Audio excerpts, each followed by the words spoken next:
Existe uma porta que, uma vez fechada, jamais se abrirá novamente. Existe um momento na história da humanidade que dividirá para sempre aqueles que escolheram a vida eterna daqueles que permanecerão nas trevas. E essa porta pode se fechar a qualquer instante, talvez ainda hoje, talvez enquanto você assiste a este vídeo. O que você está prestes a descobrir pode mudar completamente sua compreensão sobre o destino eterno da humanidade e sua própria salvação. Enquanto caminhamos juntos por essa revelação transformadora, peço que você já deixe seu amém nos comentários e se junte a essa comunidade de buscadores da verdade, clicando no botão de inscrição. Porque o que compartilharei com você hoje não é apenas conhecimento, é uma advertência de amor que pode determinar onde você passará a eternidade. Durante séculos, uma das perguntas mais angustiantes que assombra o coração humano é esta: será que ainda haverá oportunidade de salvação depois que Jesus Cristo arrebatar sua igreja? Será possível que aqueles que ficarem ainda tenham uma segunda chance? A resposta que as Escrituras nos dão é ao mesmo tempo reveladora e perturbadora, e hoje você conhecerá toda a verdade. No livro de 2 aos Tessalonicenses, capítulo 2, versículos 10 a 12, o apóstolo Paulo nos apresenta uma verdade que faz tremer os fundamentos da terra, e, por isso, Deus lhes enviará a operação do erro, para que creiam a mentira, para que sejam julgados todos os que não creram a verdade e antes tiveram prazer na iniquidade. Estas palavras não são apenas tinta sobre papel, são uma sentença divina que ecoa através dos séculos até chegar aos nossos dias. Paulo está revelando que chegará um momento na história em que Deus mesmo enviará um poder enganador sobre aqueles que rejeitaram a verdade. Não se trata de uma segunda oportunidade, trata-se de um julgamento definitivo.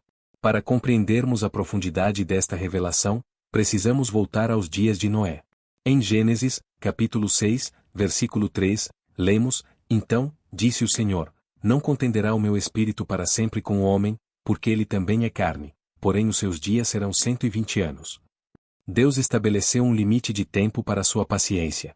Durante 120 anos, Noé pregou e construiu a arca enquanto o mundo continuava em seus prazeres e pecados.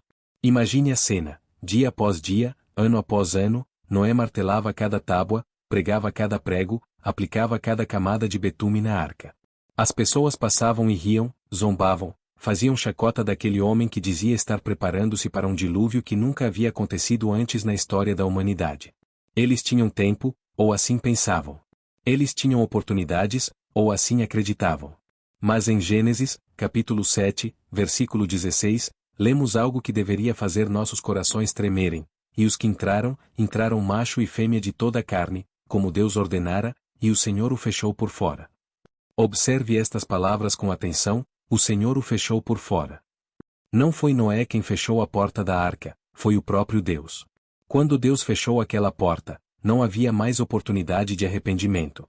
Não havia mais segunda chance. Não havia mais tempo para reconsiderar. A chuva ainda não havia começado a cair, mas o destino da humanidade já estava selado. Por 7 dias, as pessoas continuaram suas vidas normais enquanto a porta da misericórdia permanecia hermeticamente fechada pela mão do Todo-Poderoso. Esta é uma imagem profética do que acontecerá no arrebatamento da igreja.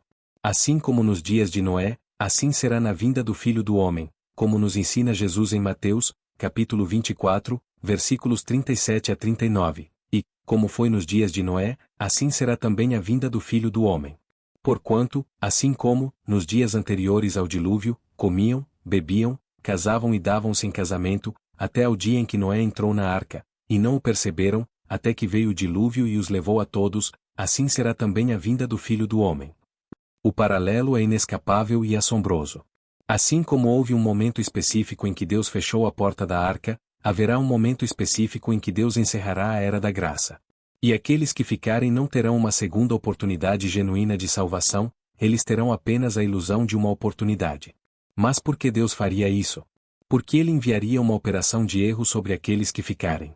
A resposta está na própria natureza da justiça divina e na rejeição deliberada da verdade. Em 2 aos Tessalonicenses, capítulo 2, versículo 10, Paulo explica que este julgamento cairá sobre aqueles que não receberam o amor da verdade para se salvarem. Note bem estas palavras: não se trata simplesmente de não conhecer a verdade, mas de não receber o amor da verdade. É uma rejeição ativa, deliberada, consciente do Evangelho de Jesus Cristo. Durante a era da Igreja, que já dura quase 2000 anos, o Espírito Santo tem trabalhado incansavelmente, convencendo o mundo do pecado, da justiça e do juízo, como nos ensina João, capítulo 16, versículo 8. Cada vez que você ouve o Evangelho e endurece seu coração, você está rejeitando o amor da verdade. Cada vez que você adia sua decisão por Cristo, você está desprezando a paciência de Deus. Cada vez que você escolhe o mundo em lugar do reino dos céus, você está selando seu próprio destino. O apóstolo Paulo nos adverte em Hebreus, capítulo 3, versículos 12 a 15, Vede, irmãos, que nunca haja em qualquer de vós um coração mau e infiel, para se apartar do Deus vivo. Antes, exortai-vos uns aos outros todos os dias, durante o tempo que se chama hoje, para que nenhum de vós se endureça pelo engano do pecado. Porque nos tornamos participantes de Cristo, se retivermos firmemente o princípio da nossa confiança até ao fim, enquanto se diz, hoje, se ouvirdes a sua voz, não endureçais o vosso coração, como na provocação. A palavra-chave aqui é hoje. Não amanhã, não na próxima semana, não no próximo ano, hoje. Porque não sabemos se haverá um amanhã para tomarmos essa decisão. O arrebatamento pode acontecer a qualquer momento, e quando acontecer, será tarde demais para aqueles que ficarem. Muitos perguntam, mas e as pessoas que nunca ouviram o Evangelho? E aquelas que nascerão depois do arrebatamento? A Bíblia nos dá respostas claras. Em Apocalipse, capítulo 7, versículos 9 a 14, vemos uma grande multidão que ninguém podia contar, de todas as nações, tribos, povos e línguas, que vêm da grande tribulação e lavaram suas vestes no sangue do Cordeiro. Isso nos mostra que, mesmo durante o período da tribulação, haverá salvação. Mas observe, estes são aqueles que nunca tiveram a oportunidade plena de aceitar ou rejeitar Cristo durante a era da Igreja. Eles não são aqueles que conheciam a verdade e deliberadamente a rejeitaram. O profeta Jeremias nos alerta em Jeremias, capítulo 8, versículo 20, passou a cega, findou o verão, e nós não estamos salvos. Há um tempo para a cega, há um tempo para a colheita, e quando esse tempo passa, não há mais nada a fazer. A oportunidade se foi para sempre. Hoje, neste exato momento, enquanto você ouve estas palavras, você ainda está no tempo da graça. O Espírito Santo ainda está operando em seu coração. A porta da misericórdia ainda está aberta. Mas quando Jesus vier buscar sua igreja, quando acontecer o arrebatamento, o Espírito Santo será tirado do mundo junto com a igreja, conforme nos ensina segundo aos Tessalonicenses, capítulo 2, versículo 7. Sem o Espírito Santo para convencer do pecado, da justiça e do juízo, sem a igreja para ser sal e luz no mundo, sem a influência moderadora dos santos, o mundo mergulhará numa escuridão espiritual sem precedentes. E nessa escuridão, Deus enviará a operação do erro. O que significa essa operação do erro? Significa que Deus permitirá que Satanás engane aqueles que rejeitaram a verdade de tal forma que eles não conseguirão mais distinguir entre a verdade e a mentira. Eles acreditarão nas mentiras do anticristo como se fossem verdades divinas. Eles adorarão a besta como se fosse Deus. Esta não é uma punição cruel de um Deus vingativo, é a consequência natural e justa da rejeição deliberada da verdade. Deus simplesmente entrega a essas pessoas aquilo que elas escolheram: a mentira em lugar da verdade, a escuridão em lugar da luz, a condenação em lugar da salvação. O profeta Isaías nos adverte em Isaías, capítulo 55, versículos 6 e 7, buscai ao Senhor enquanto se pode achar, invocai-o enquanto está perto. Deixe o ímpio o seu caminho, e o homem maligno, os seus pensamentos, e se converta ao Senhor, que se compadecerá dele, e ao nosso Deus, porque grandioso é em perdoar. Enquanto se pode achar, estas palavras ecoam através dos séculos como um sino fúnebre. Há um tempo em que o Senhor pode ser achado, e há um tempo em que ele não pode mais ser encontrado. Há um tempo em que ele está perto, e há um tempo em que ele se afasta. Nos dias atuais, vemos os sinais se cumprindo diante de nossos olhos.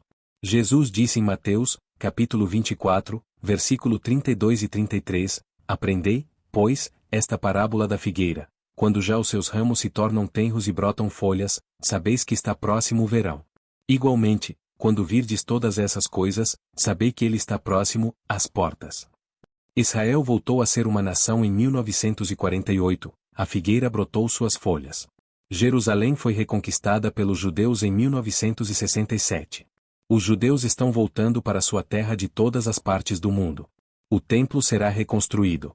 As profecias estão se cumprindo numa velocidade assombrosa. Vemos o aumento da iniquidade, como Jesus profetizou em Mateus, capítulo 24, versículo 12, e, por se multiplicar a iniquidade, o amor de muitos se esfriará. Vemos pestilências, terremotos, fomes, guerras e rumores de guerras. Vemos a apostasia na igreja, como Paulo profetizou em 2 Timóteo, capítulo 4, versículos 3 e 4, porque virá tempo em que não sofrerão a sã doutrina, mas, tendo comichão nos ouvidos, amontoarão para si doutores conforme as suas próprias concupiscências, e desviarão os ouvidos da verdade, voltando às fábulas. Todos estes sinais nos gritam que o tempo está se esgotando. O relógio profético de Deus está marcando os últimos segundos da era da igreja. E quando o último segundo se esgotar, quando o último eleito for salvo, quando o número dos gentios se completar, Jesus descerá do céu com alarido, e com voz de arcanjo, e com a trombeta de Deus, como nos promete 1 aos Tessalonicenses, capítulo 4, versículo 16. Naquele momento glorioso, os mortos em Cristo ressuscitarão primeiro, e depois nós, os que ficarmos vivos, seremos arrebatados juntamente com eles nas nuvens, a encontrar o Senhor nos ares. Será o fim da era da graça e o início do período mais terrível da história humana, a grande tribulação. Mas a pergunta que deve martelar em seu coração é esta: onde você estará naquele dia? Você subirá com a igreja, ou ficará para enfrentar a ira do Cordeiro? Você será encontrado entre os salvos, ou entre os perdidos? Você será parte da noiva de Cristo, ou será deixado para trás? A escolha ainda é sua, mas apenas por mais um pouco de tempo. Deus não tem prazer na morte do ímpio, como nos ensina Ezequiel, capítulo 33, versículo 11, diz-lhes: Vivo eu, diz o Senhor Jeová, que não tenho prazer na morte do ímpio, mas em que o ímpio se converta do seu caminho e viva. Convertei-vos, convertei-vos dos vossos maus caminhos, pois por que razão morrereis, ó casa de Israel? Mas a paciência de Deus tem um limite. Sua misericórdia tem um prazo. E quando esse prazo se esgotar, não haverá mais arrependimento possível para aqueles que conheceram a verdade e a rejeitaram deliberadamente. O escritor de Hebreus nos dá uma advertência solene em Hebreus, capítulo 10, versículos 26 e 27, porque, se pecarmos voluntariamente, depois de termos recebido o conhecimento da verdade, já não resta mais sacrifício pelos pecados, mas uma certa expectação horrível de juízo e ardor de fogo, que há de devorar os adversários. Estas palavras não foram escritas para assustar, mas para alertar. Não foram escritas para condenar, mas para salvar. Deus, em seu infinito amor, está nos mostrando a seriedade da situação para que possamos tomar a decisão correta enquanto ainda há tempo. Se você ainda não entregou sua vida a Jesus Cristo, se ainda não nasceu de novo, se ainda não foi lavado no sangue do Cordeiro, este é o seu momento. Este pode ser o último chamado que você ouve. Este pode ser o último dia da sua oportunidade de salvação. Não endureça seu coração como fizeram os contemporâneos de Noé. Não despreze a longanimidade de Deus como fizeram os habitantes de Sodoma e Gomorra. Não rejeite a verdade como fizeram os fariseus do tempo de Jesus.